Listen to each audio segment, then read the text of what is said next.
ইলিশ মাছ বাটা দেয় কিভাবে দেয় দেখুন।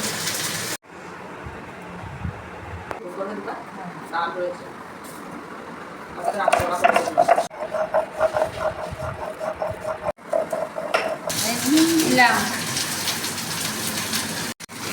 সরষের তেল দিলাম, সরষা পোস্ত দিয়া ইলিশ মাছ বাটা যেখানে রেখে করলাম, লগে ইলিশ মাছটা মাখাইলাম।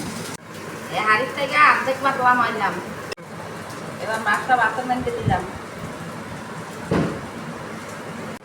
এবার ঢাকা দিলাম কুমড়ো পাতা দিয়া দিয়া এর উপরে ভাত দিয়া চাপা দিলাম, কুমড়ো পাতাটা চাপা দিলাম।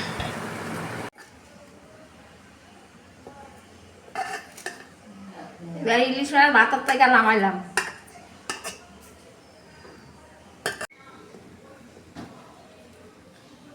এবার দেখুন ইলিশ মাছ ভাতে কেরম হয়েছে।